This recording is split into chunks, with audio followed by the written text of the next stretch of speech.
May have been a crime here committed today. Sailor stole my heart just a little bit ago. She is amazing. And when you get to know the stories of the people who are standing behind us and what brought them here to this place today, it's inspiring. I mean, it really is inspiring.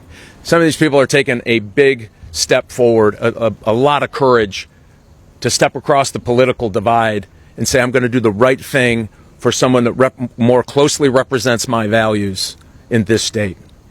That's what you're seeing happening today. You know, we come from different parties. We don't agree on anything, everything. We do agree on a lot. Don't get me wrong. Some of you have voted against me before, and that's okay. Mostly. Just kidding. You don't have to. You can smile, Chelsea. It's not going to be that bad. But you know what? Why this group is inspiring to us, I think it's shifting change of the political landscape here in Michigan. And that change is going to result in real change for our families, for our cities, for our state. And for those of you who are wondering if my opponent is right for you, and even though you've been a Democrat your whole life, I just want you to know that parents who want better schools, you have a home with us. To grandparents who want their kids to stay in Michigan, you have a home with us.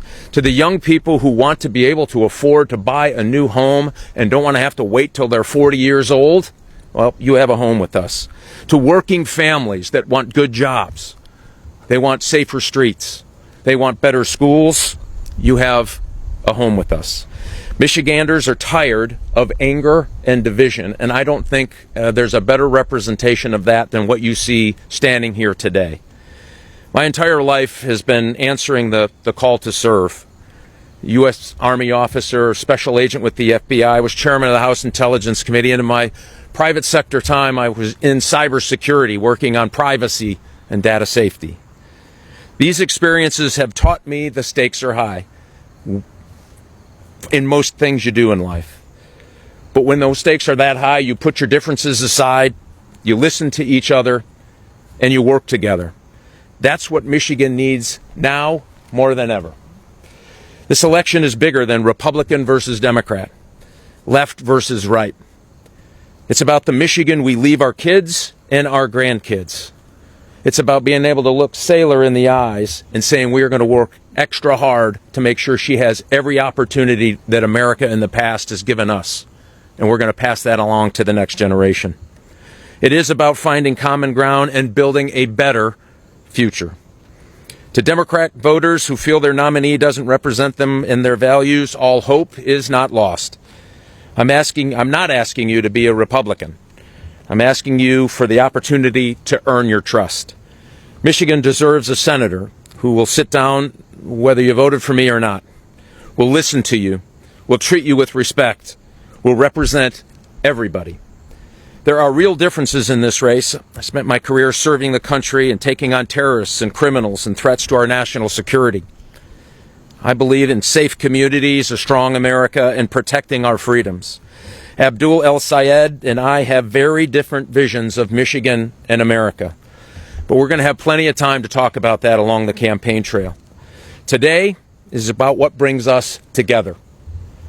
Great schools for our kids, safe neighborhoods, good paying jobs, affordable homes, keeping our kids and grandkids in Michigan, a government that reminds us and remembers us, and that it works for us.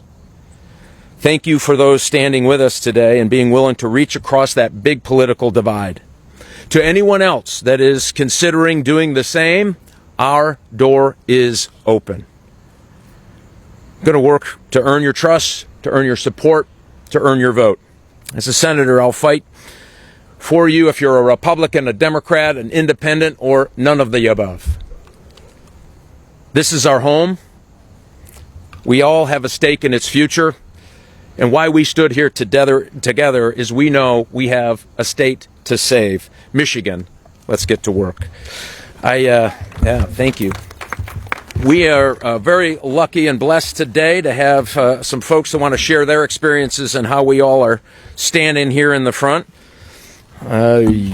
Let me see, where is that? No, that's right. I got it. I'm just going to introduce you all just to make sure you all know, and then I'll have you come up separately. And thanks to Karen Whitsett, who's had the courage to step out, and she's such a leader in this community, and try to bring people together in this way. I can't think of anyone better to step up and have that conversation. To Rabbi Lopatin, thank you very much. He's going to share his experience and what is bringing a whole bunch of folks who may not consider themselves Republicans to understand that if we want a better future, we have to stand together now, and that may mean voting for a Republican, maybe sometimes in the first times in their lives.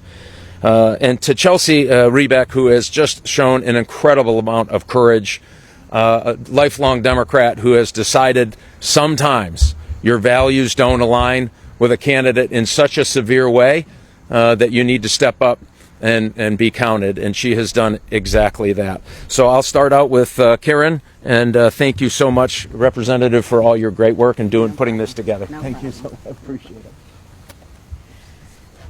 Hi, everyone. Thank you for coming here today. Thank you for being here. I am very happy to stand here on my block, and this is actually my mother-in-law's home, and I actually live a few doors down. And this means a lot to me to be able to have Mike come to this neighborhood. And I think he's picking up where Mike Duggan left off at.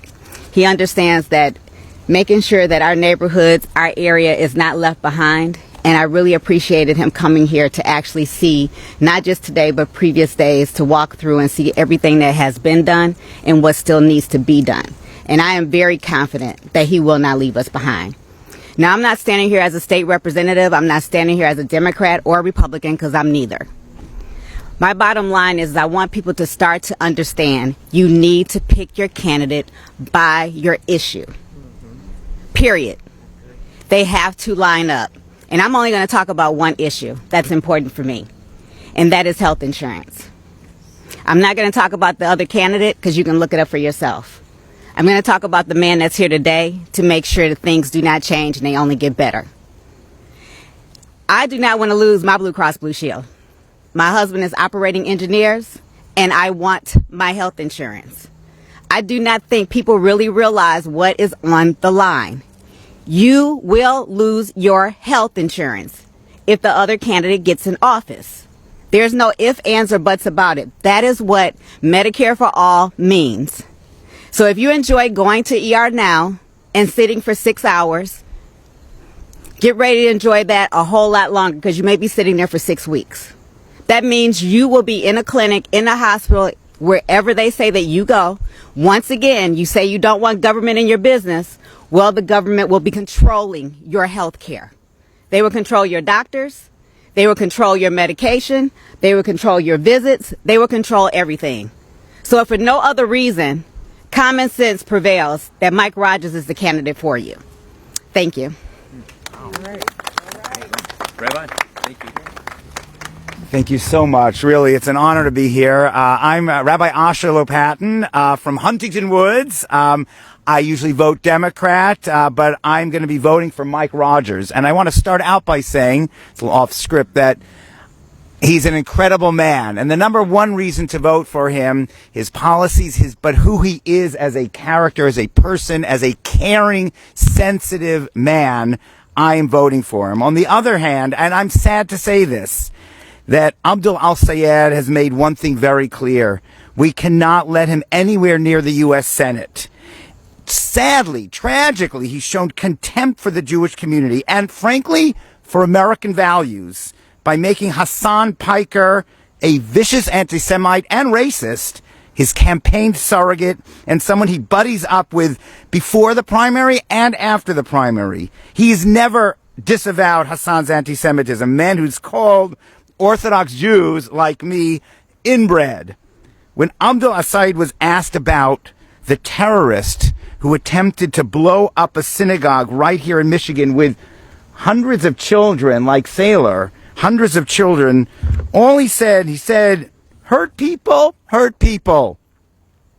Sadly, Abdul El-Sayed has shown only contempt for Jews as a people and called my people bloodthirsty, and the reason Michigan, our great state of Michigan, doesn't have the funds it needs. So sadly, Abdul El-Sayed is completely unfit to represent any piece of Michigan, any community, the Jewish community, the African American community, the Chaldean, or even Arab Americans. So as someone who votes Democrat usually, I am proud this time to support Mike Rogers, and I encourage everyone to do so as well. Thank you.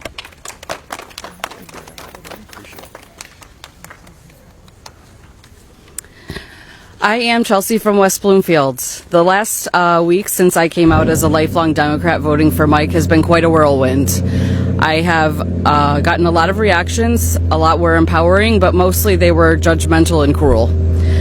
We don't have to agree on everything. We don't have to agree on most things, but we need to agree on the basics. America is the greatest country in the world, and we have to protect our freedom. I'm a lifelong Democrat. I voted for Obama. I voted for Hillary. I voted for Biden. I voted for Slotkin. I heavily supported Haley Stevens throughout her race. And now I'm voting for Mike Rogers because sometimes the election calls for us to look at something bigger than our party lines. The Democratic nominee that we've been given does not share my values, and he does not agree with a world that I want my children to grow up in. I'm not a socialist. I'm not a communist. I'm a mom. I'm a proud Michigander. I am a Democrat voting for Mike because I know that he shares the values that I do, and I know that he will work hard for families like mine in Michigan. Thank you. Take it off. All right, we'll open it up quick for questions. I can see a show of hands. All right, first question to Travers, who's Midwesterner. Hey. Thank you. Do you think that the split in the Democrat Party with choosing Abdul El-Sayed as their candidate for the Senate race, has that kind of led to this coalition of Democrats for Mike Rogers? Well, I mean, obviously, I think people are very disappointed in the Democrat candidate that got through that primary, and I think people had to take a step back and say, is anger and divisiveness and separating Michiganders, let alone Americans, the right path for Michigan and the country? And I think, yeah, so it certainly contributed. And we've been the only candidate out there for a year talking about how we're going to fix education, how we're going to get a housing affordability plan put on so people can start buying homes, how we reattract defense industrial-based manufacturing to the state. So I think it certainly would be wrong to say it didn't contribute. But once we've gotten to know these people and they get to know who Christy and I are, we have found that this group just keeps getting bigger and bigger and bigger, and we're looking forward to how big this thing can get. James, over here with Michigan Enjoyer. This question is for the rabbi. You know, they say you either coach it or you allow it to happen. The Democratic Party hasn't moved from El-Sayed in any meaningful way. At what point is that still a fit for you?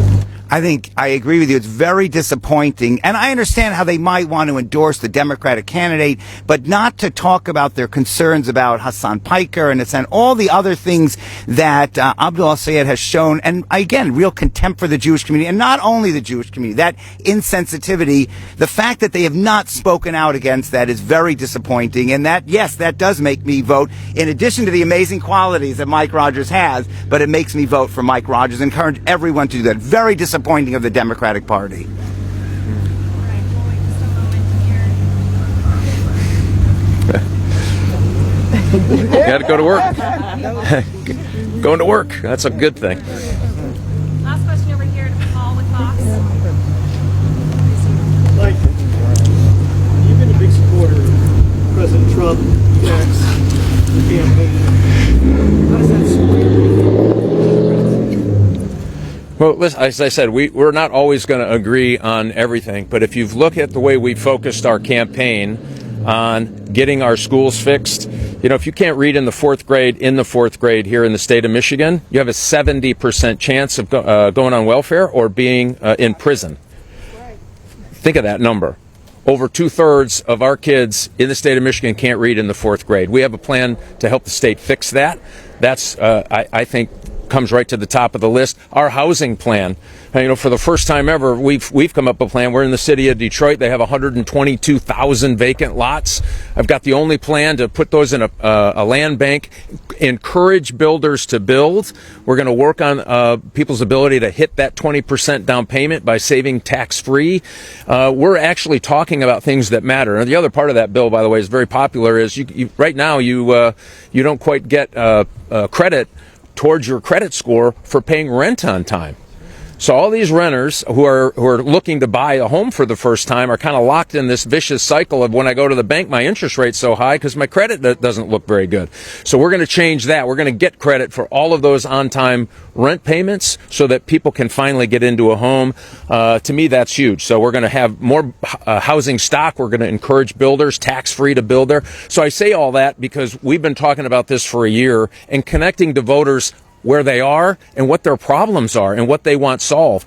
Do they want somebody to go back to Washington and stab each other in the eye all day long? It doesn't help the people who can't read in the 4th grade. It doesn't do anything for somebody trying to buy a home. It doesn't do anything for the next manufacturing opportunity for high wages. So that's what we focused on, and that's why I think we've been able to bring these folks together. We're together on some of these big, important affordability issues in their life.